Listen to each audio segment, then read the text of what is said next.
Hola, les habla Freddy Maldonado. Me alegra mucho volver a dirigirme a ustedes. ¡Qué alegría! En esta ocasión les comparto el tercer mensaje de la serie Viene Guerra. A los que no han escuchado los primeros dos mensajes, los invito a que los escuchen. Entren a mi canal de YouTube Mejora tu Vida. Ahora están viendo en pantalla la dirección web del canal y encontrarán los mensajes como Viene Guerra 1 y Viene Guerra 2. Y antes de entrar de lleno al mensaje de hoy, les haré un brevísimo recuento de lo que compartí con ustedes en esos dos primeros mensajes. Lo que me motivó a grabar estos mensajes es una experiencia que tuve con Dios hace muchos años, cuando tenía 17. Estaba orando en mi cuarto y repentinamente escuché al Señor que me habló y me dijo: viene un ay para tu isla, predícalo. Sentí la presencia de Dios bien fuerte, comencé a llorar y no podía dejar de hacerlo. Y cuando logré recuperarme un poco de aquel impacto, le dije a Dios: Señor, no te pregunto por qué viene ese ay, porque sé que los juicios vienen a causa del pecado, pero dime, ¿qué es ese ay? El Señor me respondió de inmediato y me dijo: guerra, hambre, sufrimiento, escasez. En el primer mensaje que grabé de esta serie vas a escuchar los detalles de esta experiencia, así que escúchalo.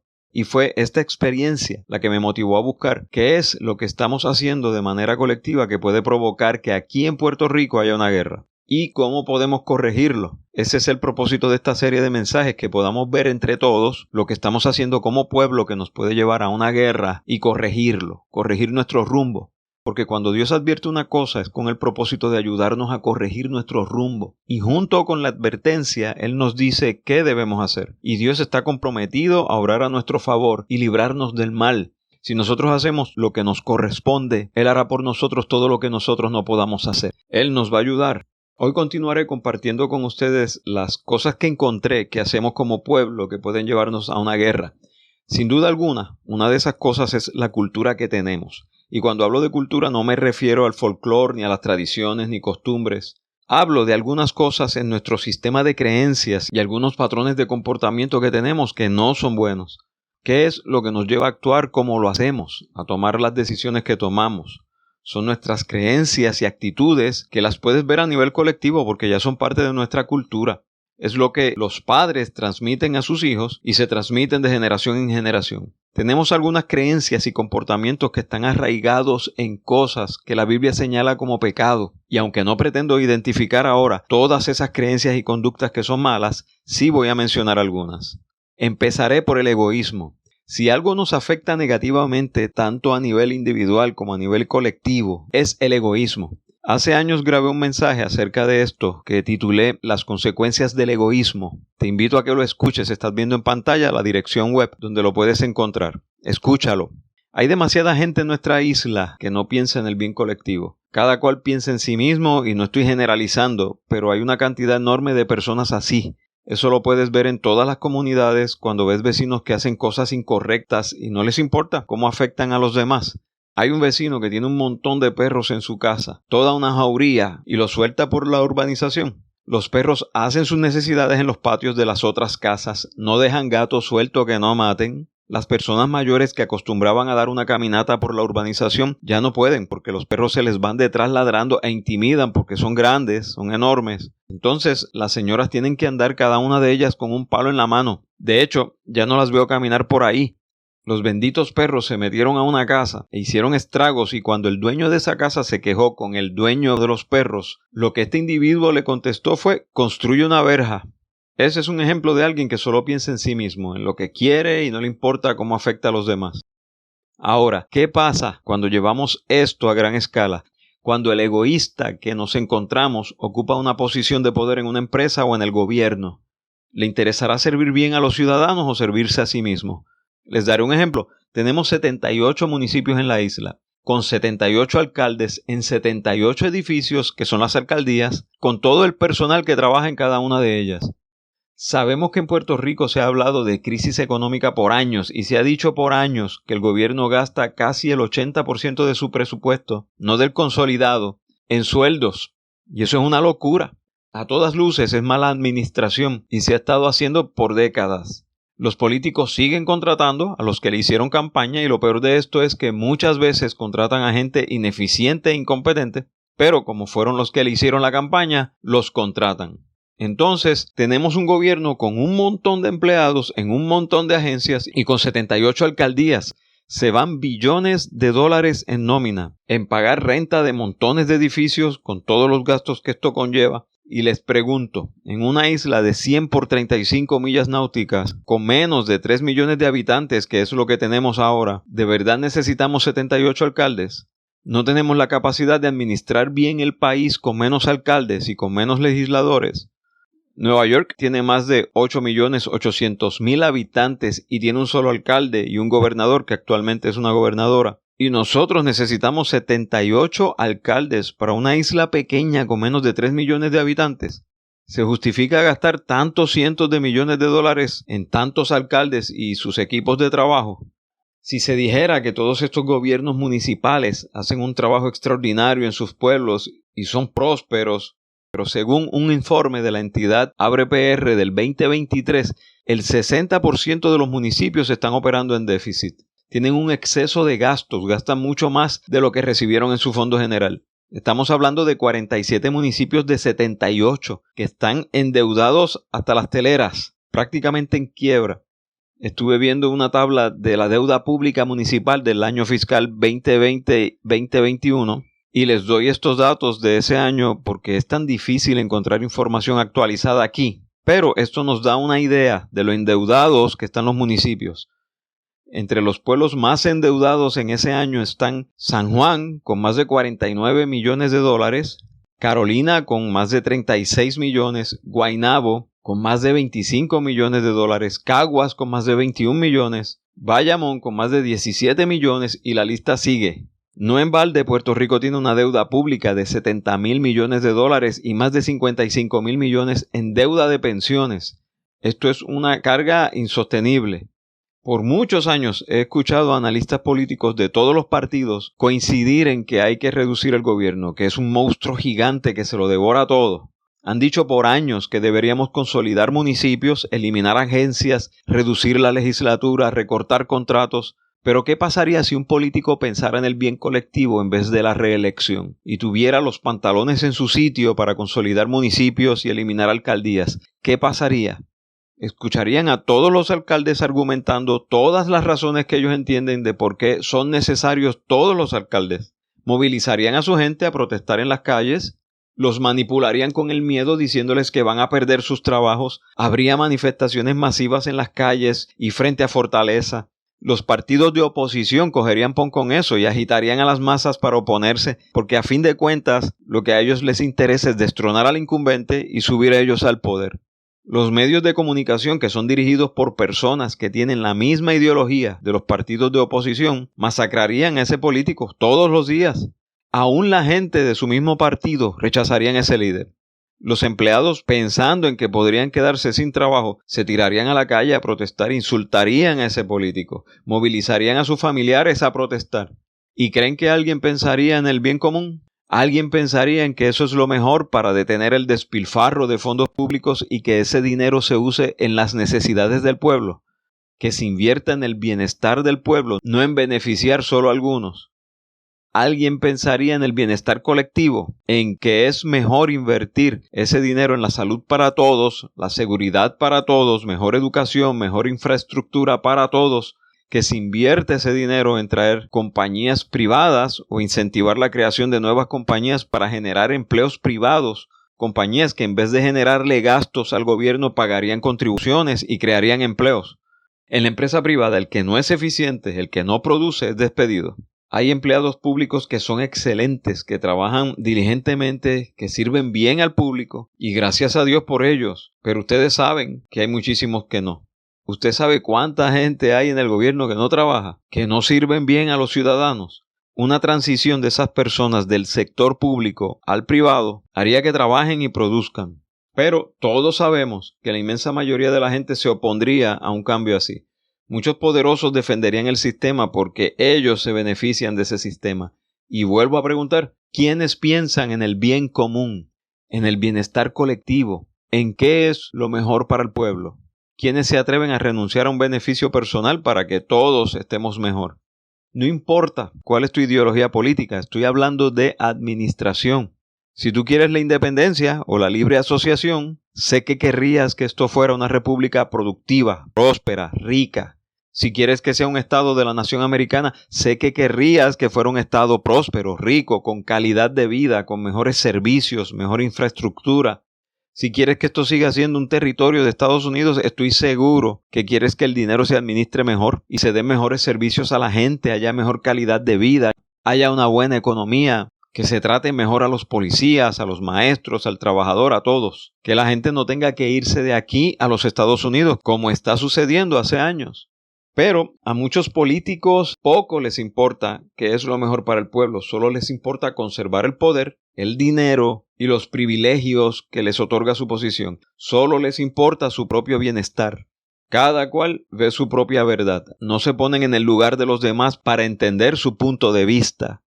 Debemos desarraigar de nosotros el egoísmo, pensar no solo en nosotros mismos, sino en el bien de todos. ¿Qué nos enseña Dios al respecto?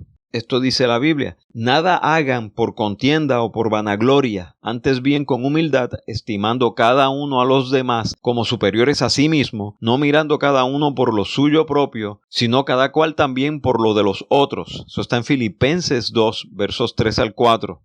En 1 Corintios 10:24 dice: ninguno busque su propio bien, sino el del otro.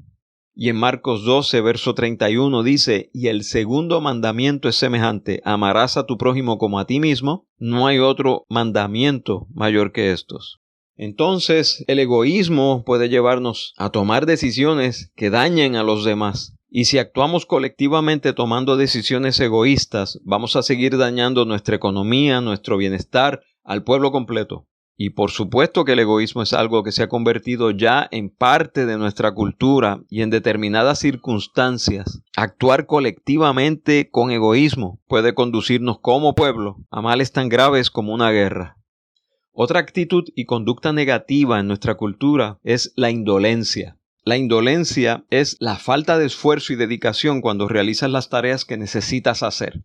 La persona indolente es negligente, no se aplica ni hace todo lo que puede y debería hacer cuando cumple sus obligaciones, es un ser apático, perezoso, insensible a los demás.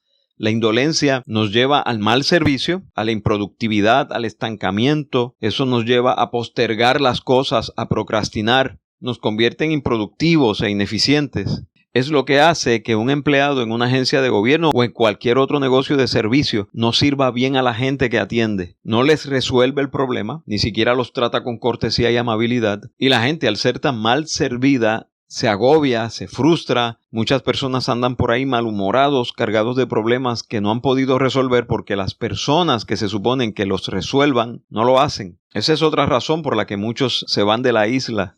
Vamos a considerar algunos ejemplos. Estuve hablando con mi primo Francis y me contó muchas cosas que ilustran perfectamente bien lo que estamos hablando. Voy a compartir con ustedes algunas de ellas porque él me autorizó a compartirlas. Él fue maestro de educación física aquí en Puerto Rico, en Arecibo, por 26 años. Y él me dice que cuando apenas llevaba 2 años en el departamento de educación, conversó con un maestro de educación física de Isabela, que llevaba más de 30 años en el sistema público de educación, desde el 1958 hasta el 1988, que fue el año en que conversaron. Este maestro le comentó que llevaba más de 30 años trabajando en una covacha como oficina y guardando su equipo allí. Y para los que no sepan qué es una covacha, es un cuarto pequeño, incómodo y oscuro. Este maestro había tratado de hacer cambios en su escuela, pero el sistema es difícil de cambiar. Nunca había tenido un salón en más de 30 años, siempre luchando por tener una buena cancha para los muchachos en la escuela, para conseguir equipo para ellos, para que se les dieran recursos, y todo se le había hecho tan difícil siempre. El maestro concluyó que es un mal sistema que no cambia, y los maestros, después de tanto luchar, terminaban agotándose y dejando de luchar, adaptándose al mal sistema y haciendo lo mejor que se pueda con lo que hay. Después de aquella conversación, Francis estuvo 15 años sin un salón. Logró tener un salón porque peleó para conseguirlo. 25 años después de haber hablado con aquel maestro de educación física, nada había cambiado. Aunque Fran logró muchas cosas para sus estudiantes, fue presidente del Consejo de Maestros, logró que un representante le diera fondos a la escuela para construir una cancha de baloncesto. Logró que gente del Departamento de Obras Públicas trajera máquinas y allanaran un terreno detrás de la escuela para que los muchachos pudieran jugar balompié allí. Logró muchas cosas para los estudiantes luchando por cuenta propia, pero el sistema siguió igual. No se les daba a los estudiantes servicios a los que tenían derecho, recursos que no llegaban a la escuela, la mayoría de los maestros con la misma actitud de indolencia que le decían, Mister, esto es para 30 años. Directores que venían con actitudes aún peores, otros que venían a politiquear, que cuando la gente de su partido estaban en el poder llegaban puntuales a la oficina, pero cuando ganaba otro partido estaban de brazos caídos en la escuela. Me habló de un poste que se cayó al piso frente a la escuela y llamaban a la oficina de edificios públicos para notificar el problema y ellos decían que tenían que llamar al departamento de energía eléctrica. Y cuando llamaban a energía eléctrica, ellos decían que tenían que llamar a OMEP porque estaba dentro de la escuela. Cuando llamaban a OMEP, decían que eso le tocaba a energía eléctrica. Cuando no, decían que llamaran a la oficina de OSHA. En fin, el poste estuvo más de 13 años en el piso y el sistema nunca cambió. Yo trabajé en educación y vi muchas cosas. Por mencionar una, en el año 92 trabajé en educación y tardaron casi un semestre para pagarme el primer cheque. Volví a trabajar en educación en el 98 y tardaron meses en pagarme el primer cheque. Lo mismo pasó en el 99 porque aún yo era empleado transitorio. Trabajé de nuevo en educación en el 2011 y otra vez tardaron meses en pagarme el primer cheque. Hoy, en el 2023, los empleados nuevos siguen pasando la misma situación. ¿Por qué no mejoran el sistema? Es la misma dejadez, la misma indolencia en la misma gente que llevan años allí. Es la misma cosa que ha pasado por décadas. Han demostrado una incapacidad total de mejorar los sistemas. Vuelvo y digo, gracias a Dios por aquellos que sí trabajan. Dios los bendiga abundantemente. A los que sí trabajan y hacen la diferencia, gracias. De verdad le doy las gracias.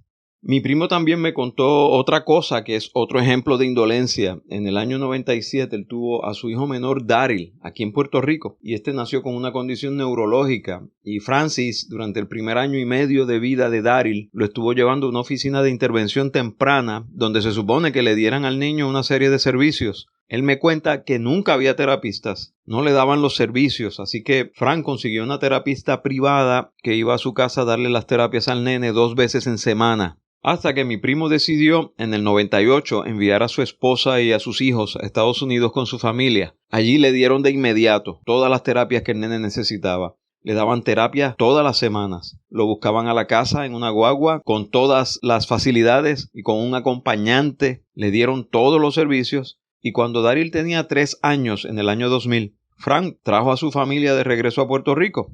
Y comenzaron las penurias de nuevo. Ningún Head Start le recibía al niño porque no había Head Start preparado para darle los servicios. Por fin encontraron uno en el barrio Atoarriba de Arecibo, donde había una terapista. Pero el nene necesitaba terapia ocupacional, física, psicológica y del habla. Y estuvo careciendo de todas esas terapias por 6 años. Y Daryl le echó para atrás. Se puso violento, empeoró en esos años desde el 2000 hasta el 2006. No sé cuántas querellas Frank y su esposa hicieron al Departamento de Educación por falta de servicio, pero fueron querellas que no se atendieron. Frank volvió a enviar a su esposa e hijos a Estados Unidos e inmediatamente le dieron todos los servicios a Daryl. Me cuenta mi primo que un día a Daryl le dio una convulsión y su mamá, Verónica, llamó al neurólogo que atendía al niño, pero él no estaba en la oficina en ese momento y la enfermera que atendió la llamada hizo una nota, pero no llamó al neurólogo.